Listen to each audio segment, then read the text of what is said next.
Hey, it's Greg Otten here with MaritimeGardening.com, and I'm going to do a garden tour. Just take you around the garden and give you a look around and show you where things are right now around the end of July. So come along. So here we are at the entrance of the garden, and I've got some raised beds here. These used to be compost bins, but I just gave up on the whole composting thing because it just makes more sense to mulch and let the composting happen on the soil of your gardens. I also can't really put kitchen scraps in a compost here where I live because I've got black bears and other wild animals that just doesn't work. So this is a squash called Winter Sweet, provided by my sponsor, Vessi Seeds. And everything you see here in the garden, with the exception of a couple of things, I believe my kale and my parsnips, all these seeds were provided by Vessi Seeds. So this squash is really doing well. It's coming really strong and is growing very vigorously. You see these weird sort of sticks and trellises, and I got this idea of like training the squash to go up a tree, and that is why you don't garden or do trellis work after you've had about 4 or 5 beers, because you come up with stupid ideas like that. Because these squash, as far as I understand it, they produce a fairly large. This is a great idea if you were growing something like a delicata squash or a cucumber or something, but these squash produce an almost pumpkin-like squash, so I don't know how that weight is going to work in this situation. It probably wasn't the smartest idea, but I tell you, the day I was doing this, it seemed like the greatest idea I ever had. The smarter move for any sort of large squash, especially if you're growing them against a hill, this is a south-facing slope, is to just train the vines up the hill. And that's what I'm doing for the most part. You look over here, right, you can see it just going up into the weeds and into the bushes there. It actually goes quite far. I'd say the farthest point is maybe almost 12 feet right up there. That's about 12 feet from where the actual plant is rooted in the ground, and it's only end of July, so it's going to keep going. So that's cool. I'd be curious to see how much real estate I've covered. Same with over here, right? This bed. One of these went on behind. That's potatoes there, and it went around the corner and went behind the potatoes, and now it's going up the hill. So now we've entered the garden, and this is my parsnip bed. Fairly sizable amount. It's not all my parsnips. I grew a lot this year. Can never seem to have enough. I think I'm going to do, I've done a couple videos on parsnips, but I think I'm going to do yet another. I think it's a completely underrated root veg, and I'm going to talk about all the reasons why. Stay tuned for that at some later date. And of course, all the herbs that grow along the edge of this garden are doing great. If you read anything about permaculture literature, they always talk about edges, and any spot like that where you can jam an herb in seems to be a good place. Instead of devoting an entire garden bed to herbs, it makes a lot more sense to just jam them in the little corners and edges like that. They seem to do fine in those spaces. So here's the main garden, the garden enclosure proper. Sorry for the shadows and stuff like that. It's the end of the day. I got home from work today, and I filmed this entire video on the weekend, and the humidity was so high it actually compromised the camera that I'm using right here, which is a waterproof camera. So to give you a sense of how humid it was, the camera didn't work properly and all the footage was no good. So here I am at sunset doing this today on Monday evening. Anyway, I got a bunch of things growing on this, let's call this the south side of the garden, and then we've got the center side of the garden, and we've got the north end over here. My garden, the enclosure here, the fenced enclosure, is about 2,500 square feet, just in case you're new to the channel or haven't heard me talk about that before in the podcast or what have you. So here we've got some really nice looking parsnips, and I had a bunch come in really early, and a bunch of them fail on the other end, and I replanted a couple months ago, and they've caught up really fast. And the majority of these parsnips are the Albion variety from Vessi Seeds. I'm really pleased with them. They seem to be very vigorous, very strong, and I haven't had to really do anything with these other than thin them a bit. They've been pest free. They really just taking care of themselves. I planted them in April and they just get bigger and bigger and bigger. So all you got to do is thin them if you want to get an optimal yield. Adjacent to that is beets. I got about 3 different varieties of beets. If you go to Vessi Seeds, you can get a pack with like 3 different kinds of beets: fast growing, long growing, big ones, good ones that are good for pickling and different things like that. So that's what I ordered, and let's get a bit closer here. But I got some of these beets are really big. I harvested one the other day that was took a picture I was going to put up on Facebook, almost 5 inches in diameter, and that's, I mean, it's only the end of July, so that's, I mean, for people tuning in from other parts of the world where it's really hot, that might not be that impressive, but it's just not ideal growing conditions here, and we tend to have a short growing season, so that's an impressive size for a beet at this point in the year. Let me see if I can find another one like that.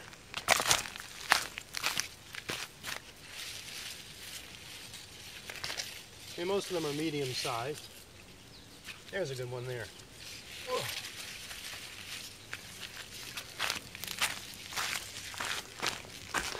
Yeah, so that's a good sized beet if you use my hand as a gauge, right? My hands, oh, at least my fingers, that's at least 4 inches there. Probably, and the beet's even wider than that. And that's a fantastic sized beet. A 1 pounder. Making some pickled beets tonight, so that's definitely going in with those. To the left of the beets, I got some really nice looking Swiss chard. We had a bizarre spring here. It was a very cold, kind of lousy spring. We had frost right up until around the middle of June, and these gardens look like they were wrecked, and they've come back really strong. I mean, let's bring it a little closer here, but these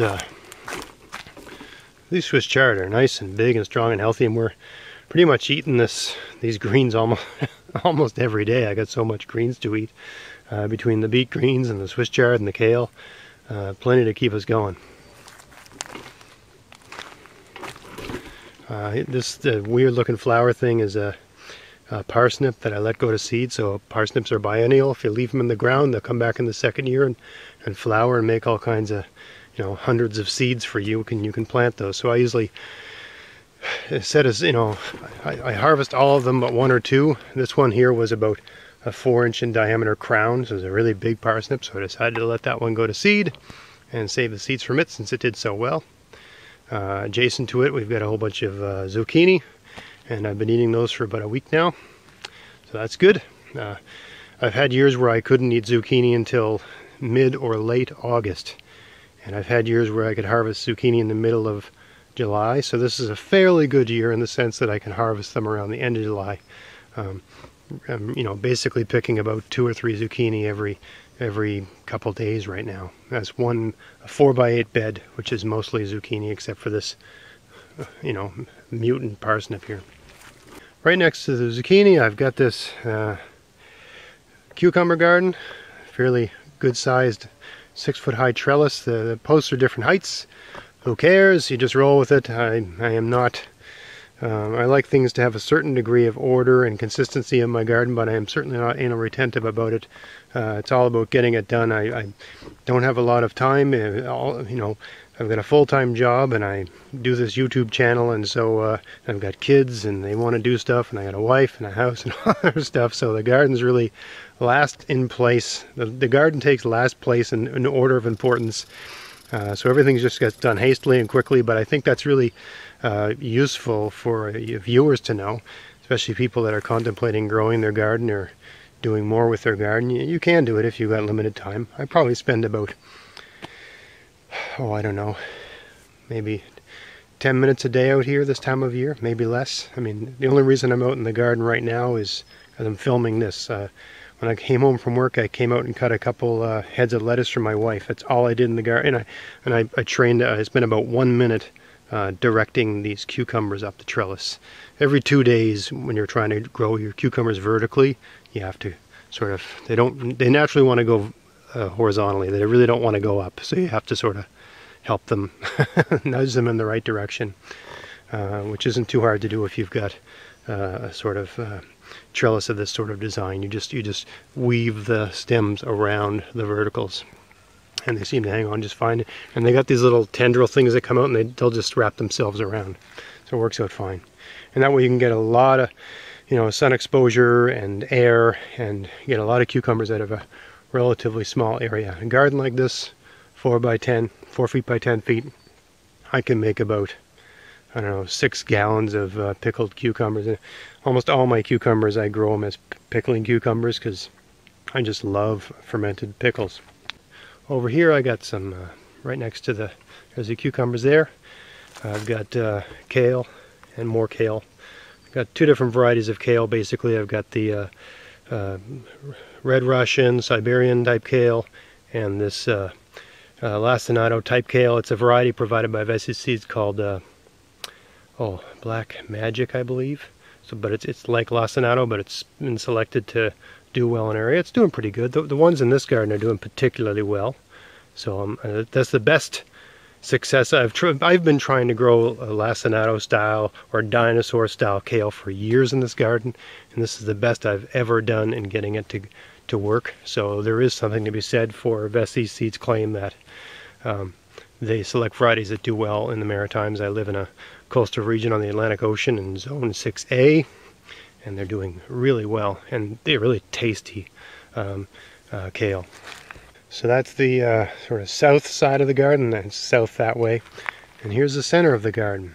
And I've got a garden here up front that there was tulips growing here. I grow tulips here because it's the only place I can grow them on my property where they don't get eaten by deer and stuff. So once the tulips started looking all, you know, no good, I put some beans in here. All my gardens are mulched. This one here is mulched with seaweed, and these beans have come in great. These are I think they're yellow beans. I can't remember what I planted, but they're a bush bean for sure. I plant a lot of bush beans.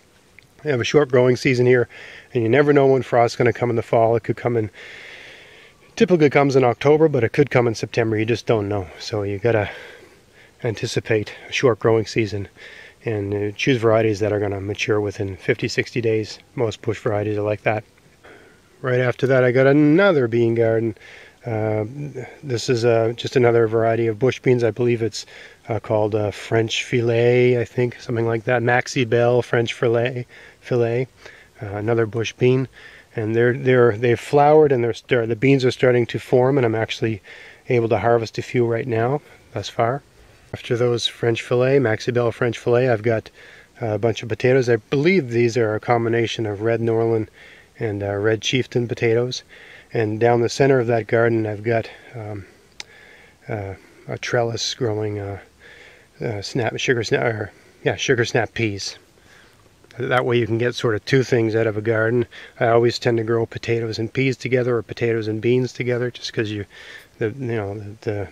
grow the sort of climbing type. That way they get above the potato canopy, and you can get 2 things out of the same space. And the potato roots go really deep, and the bean roots are fairly shallow, so that they work just fine together. So there's the potato garden I just showed you, and the very next garden is more beans, all bush beans, and then down the center I've got climbing beans, so I can get 2 different kinds of beans out of it. The bush beans tend to grow fast, and they all mature at the same time, and then they stop producing, and they sort of become no good. Whereas the climbing beans will just continue to produce and continue to be really good until it starts getting cold. So that way you get like an early harvest and a continued harvest into the fall, and you get a lot of beans. And we love beans. We can't get enough of them here until they start to come out our ears. Just past the beans, I've got another one of these potato and pea gardens, and the peas are full height, right? With no end in sight. They seem to just want to keep going and going and going and going. You know, in all these gardens I've showed you, I really haven't been watering these, and I haven't really been doing much weeding, and really just hasn't been much work at all. I employ the permaculture approach, the Ruth Stout method. Some people call it the back to Eden approach, the heavy mulching system approach to gardening. Very low maintenance, very low work, very low inputs, no tilling, almost no watering unless you've got a serious length drawn out drought, and it just works really, really well, and your soil gets better and better every year. And if you get a good year like this where we've had a really hot summer, the results can be incredible. Last but not least, down the middle we've got these garlic that I planted last November. I literally just stuck them in the ground last November and have not done a thing in this garden. No weeding, no nothing, just left it go. And over here, just to the right of the garlic, I've got some strawberries. I had strawberries growing all along the southern perimeter of my garden, and those gardens have become inundated with weeds and need a major makeover. And so I plucked these up and transplanted them here, moved them here early in the spring, and they're coming in really, really well. And this is a day neutral variety of strawberries, so I should get a yield from these in October. They're even flowering right now. They'll flower all summer long, but you don't get much of a yield during the summer. But you get a yield in you know, late June, early July, typically from this variety, and then you get a much bigger yield in the fall. So it works out really well. Let me show you what the bed these came from looked like. I always try to keep it real here, maritime gardening, and this whole perimeter against the fence, there's like a garden that's about 4 feet wide, and it's all strawberries, but the forest has just got so many different kinds of aggressive plants that there's all kinds of things moving in. So I mean, if you look right here, you can see it's pretty thick with strawberries, but you look over here and it's being taken over by raspberries, it looks like.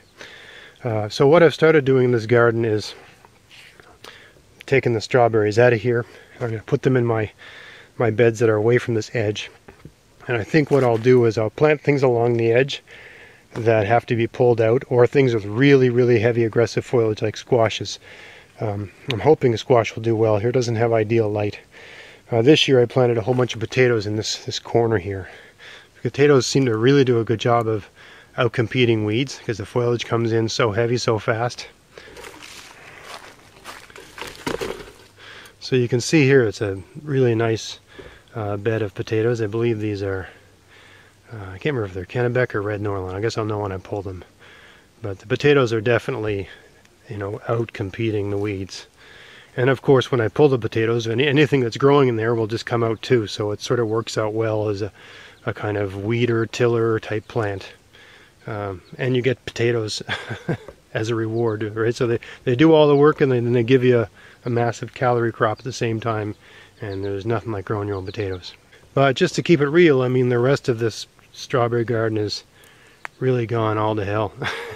There's weeds everywhere, and I mean, there's still strawberries and stuff growing in there, but holy Moses, man, there's a lot of work needed in there.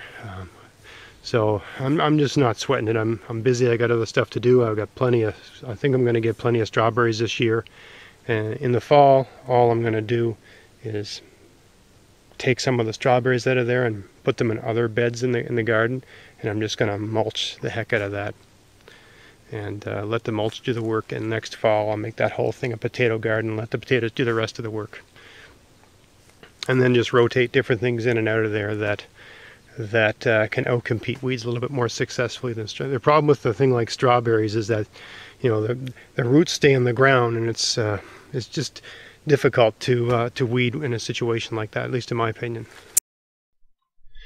Hey there, I don't know if you can tell, but the film quality started to go again, and all the remaining footage of this video is compromised, and it just gets foggier and foggier as I go along. There must be some water inside my camera, which is mystifying because it's waterproof, but there seems to be some sort of steam or condensation inside the lens, and the film quality just gets worse and worse as it goes along. So I decided to make this a two-part video. At least I was able to salvage the first half, but all the remaining footage is just it's just hard to see what I'm showing you. So I have a backup camera. I will film the rest of that tomorrow. And I will also buy a new, better camera and maybe some decent sound gear. There's been a number of comments saying, you need a microphone, you need this, you need that. Yeah, I know all of that. All of those things cost money. I'm not getting rich here. but I've been meaning to get some new gear, and I guess I have to now. So stay tuned for all of that. Anyway, I really thank you for watching. Thanks for putting up with this. Stay tuned for part 2, and I hope you enjoyed. I hope it gave you a few good ideas. Until next time, get out there, get at it, and have fun in your garden. Thanks for watching.